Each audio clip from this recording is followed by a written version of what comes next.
ახლა მინდა რომ ისეთ თემაზე ვისაუბროთ, რომლის წინაშეც ალბათ ყველა ადამიანი ერთხელ მაინც დამდგარა ცხოვრებაში. მით უმეტეს ხშირია ის ბავშვებში და მოზარდებში და ზოგჯერ ძალიან მტკივნეულ შედეგებამდეც მივყავართ ბულინგი.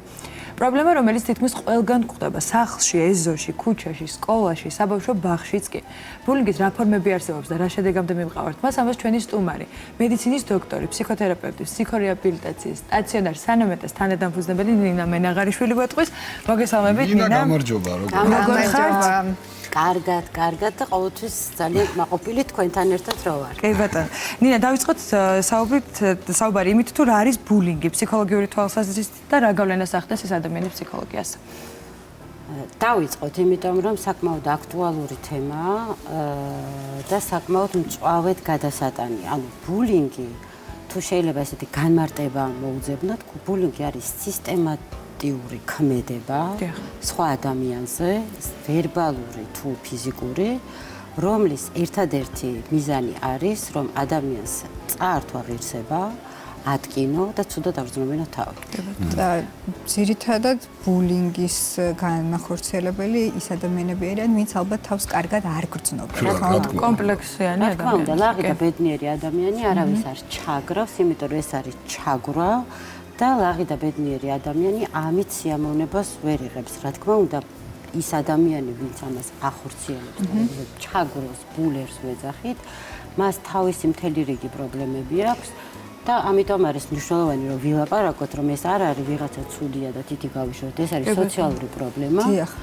და ამას ჭირდება მრავალმხრივი გაანალიზება დაჩაგრულის მხრიდანაც და ჩაგროლის მხრიდანაც. თუმცა დღევანდელ დღეს კიდევ უფრო მეტად გამწვავდა ეს, იმიტომ რომ სოციალური ქსელი მარტივია უკვე რა ადამიანის დაბულინგება სოციალური ქსელიდან, ინტერნეტ სივრციდან და ასე შემდეგ. თითქოს არ ჩანხართ ან სოციალურ ქსელში და ასე რომ შეგიძლია უფრო თავისუფლად გამოხატო.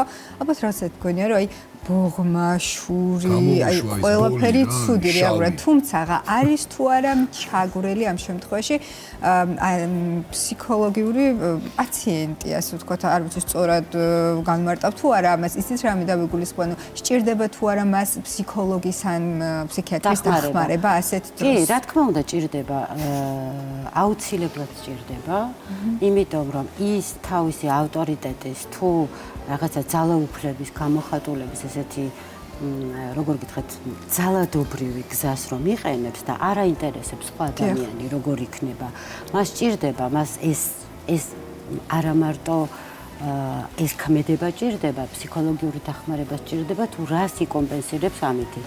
თუმცა თუ ჩვენ დღეს რაღაცნაირად შევხედავთ, ეს უბრალოდ ესეთი დაკვირვებით ყველაზე ხშირად აი ესეთი ჩაგურის პროცესი არის სკოლებში, ბავშვებში და მოზარდებში. უმაღლესი სასწავლებლები შედარებით გამოთავისუფლებულია, შემდეგ არის სამუშაო სივრცეში, ანუ პროფესიულ გარემოში და ასევე აი თქვენი წინა სტუმარი რასაც ამბობდა, მთელი უსაფრთხოება კიბერბულინგი კიდევ უფრო მეტად საშინელება, იმიტომ რომ კიდევ უფრო მეტად ართმევს ადამიანს იმის იმედს, რომ სამართლიანობას იპოვის.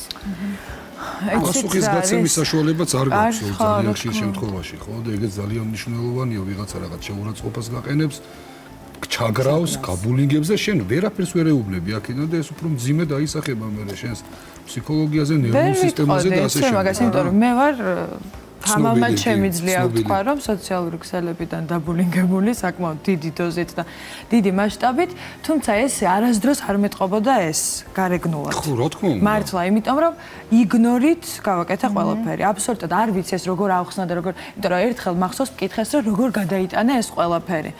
და აი როგორ გადავიტანებ, ვფიქრობდი ჩემ თავთან, რომ რა გადავიტანე რა, იმიტომ რომ იმდენად რაღაცნაირად ფარი მქონდა აფარებული და ჩემი თავიდან მიყავი გამოსული, რომ ჩემს თავს არ ხდებოდა ეს ყველაფერი.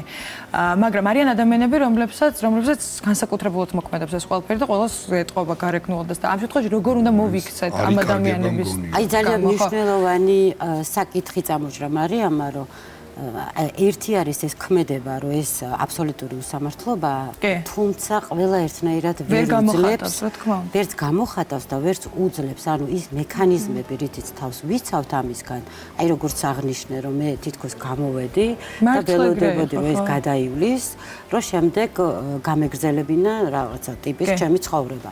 მაგრამ ადამიანები ბევრი, რომლებსაც სხვადასხვა თავისი ტრავმები აქვს, ამას ვერ უკლავდებიან ბავშვები და ძირითადად ნახეთ ბულინგის დროს ერთი ბავშვი, მაგალითად, რომელიც ერთი და იგივე მოვლენა ხდება.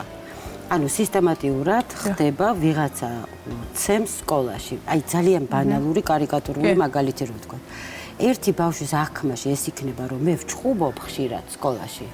მაგრამ მეორე ბავშვის აღქმაში იქნება, რომ მე ჩაგრავენ, ხო? ანუ ეს ზუსტად არის აქ უსამართლობის შეგრძნებასთან არის და აქ ძალიან დიდი მნიშვნელობა აქვს, რომელი ბავშვის უკან, როგორი ზურგი და როგორი ოჯახი ფუნქციური დგას, აქვს თუ არა პირველს იმის იმედი, რომ ჩემი გულისთვის მე თუ დამჩაგრეს ეს ორი ადამიანი რა ვიცი, მე გადადგავს ყველაფერს, ან მეორე, რომელიც ფიქრობს, რომ მე თუ დამჩაგრეს, ესენი ისედაც თავის გაჭირვებაში არიან, ემოციურად ისედაც ცუდად არიან და მე ვფიქრობ, რომ მე მეორეს მივეკუთვნები. კი. ვერანაირად ვერ დამიცა. ნუ რა თქმა უნდა, მყავდა ადამიანები, ვინც გვერდში მედგნენ და ბოლომდე ჩემთან იყვნენ.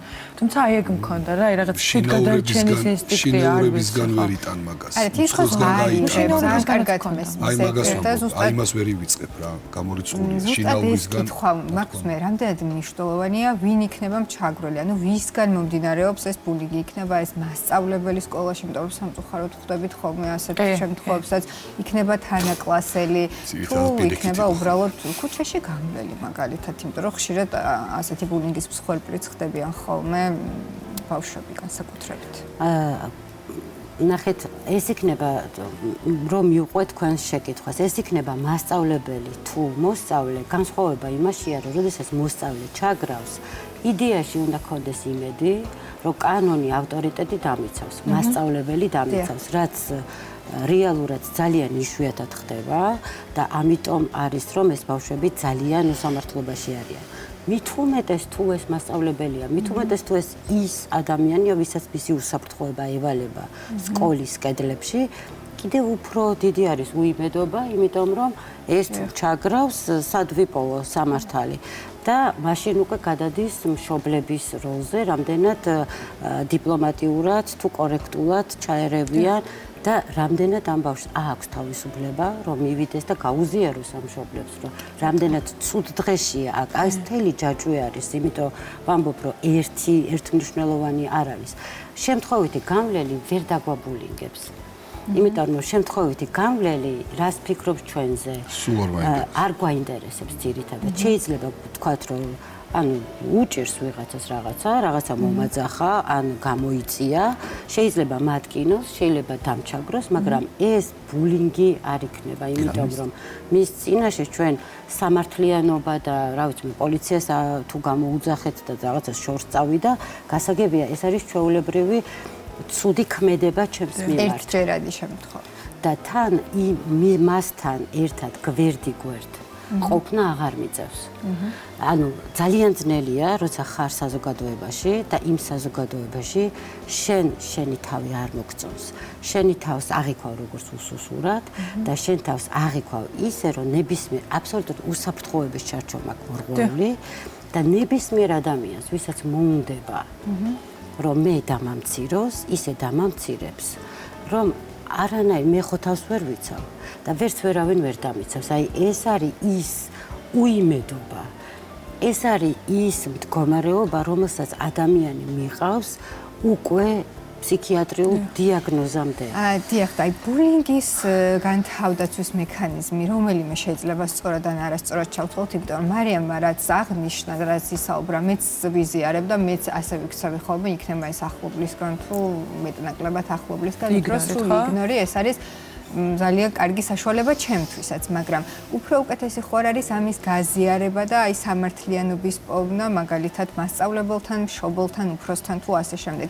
რომელი ფორმა შეიძლება უკეთესად ჩავთვალოთ და საერთოდ შესაძლებელია თუ არა რომელიმე იყოს უკეთესი ამ შემთხვევაში. და სწორი ან არასწორი. ანუ სწორი და არასწორი ალბათ ძალიან დიდხანს უნდა ვისაუბროთ, რომ სადღაც მივიდეთ, თუმცა ნახეთ აი მაგალითად მარიამის შემთხვევაში მარიამს დაეხმარა მიუხედავად იმისა რომ გულნათკენი იყო და ალბათ უფრო იმ ადამიანებისგან იყო გულნათკენი ვის იცნობდა და არა ძალიან უცხოებისგან თუმცა მარიამის შემთხვევაში ხა ესე ზუსტად არ ვიცი მაგრამ როდესაც ადამიანი უკვე თვითონ არის როგორც ერთეული და აქვს კომპენსირება, ვთქვათ, ოსახში მივიდოდა და ვიღაცა ეტყოდა, რომ იცი რა არ მიაქციო ყურადღება, ან არ ვიცი, კიდე სხვა არის, მაგრამ წარმოიდგინეთ, ბავშვისთვის მთელი სამყარო არის ის სოციუმი, სადაც არის, იმიტომ რომ კიდევ იმაში არის მობილიზებული, რომ დაუოკებელი სურვილები, რომ რაღაცა სოციალურ ჯგუფს მიეკუთვნებოდეს.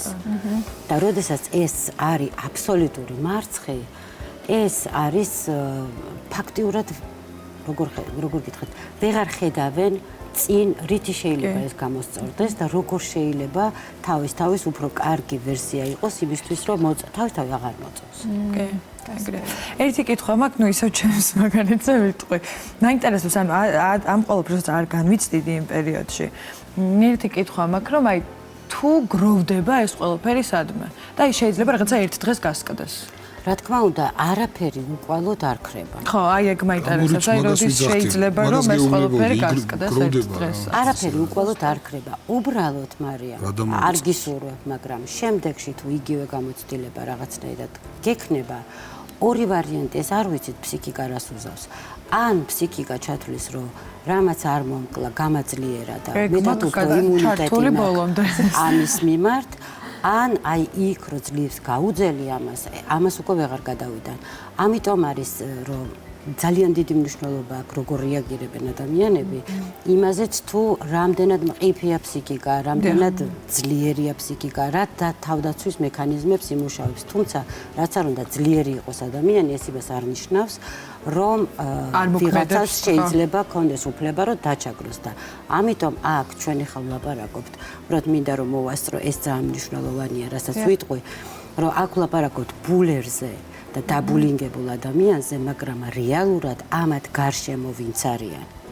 იმათ გადამწყვეტი როლი აქვს, იმიტომ რომ ყველა შემთხვევაში იცოდეს, რომ არ არის აუცილებელი, რომ მაინც და მაინც ჩვენ გვეტკინოს, იმისთვის რომ გავაცნობიეროთ, რომ ის არასწორი. კივნეულია რაღაცეები და ამიტომ თუ ბულერს არ ექნება წახალისება და ის იქნება ერთმნიშვნელოვნად გარიყული რაღაცა ჯგუფიდან, იმიტომ რომ ეს მისი ქცევა ცუდია, ან გარიყულიც არა, თქვათ, წერა შენ გიჭირს რაღაცა და წადი სპეციალისტს მიმართე.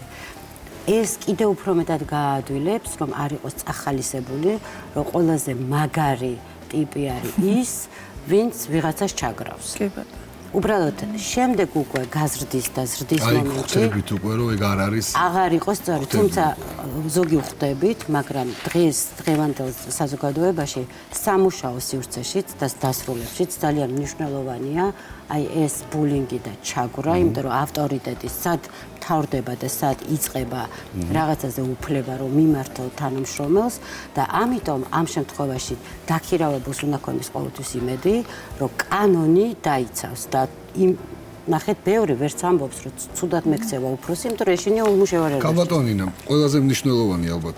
როგორ მუშაობს ანამენტე ბულინგის შემთხვევაში? სანამენტეში სამწუხაროდ შეიძლება რომ მოხვდნენ მოზარდები თუ დასრულები, რომლებიც იყვნენ ბულინგის მსხვერპლი, უბრალოდ იმიტომ რომ საზოგადოებაში ვიღაცას აბულინგებს, სანამენტეში არ ხვდება.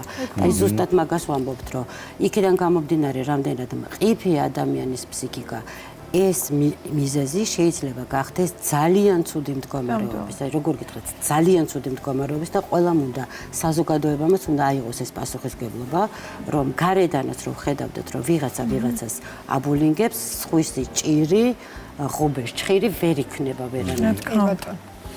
ნამდვილად ესე დიდი მადლობა საინტერესო საუბრისთვის. მადლობა ნამდვილად. გვიყვარს განსაკუთრებულად ეს რუბრიკა, მე მგონი თანხმდები ჩვენგანაც. ველოდები ხოლმე სამშაბათს რომ კიდევ ახალი თემები გავიარეთ ძალიან საინტერესო და მნიშვნელოვანი. მომდევნო სამშაბათამდე კავშირ. სამშაბათამდე. ნახვამდის.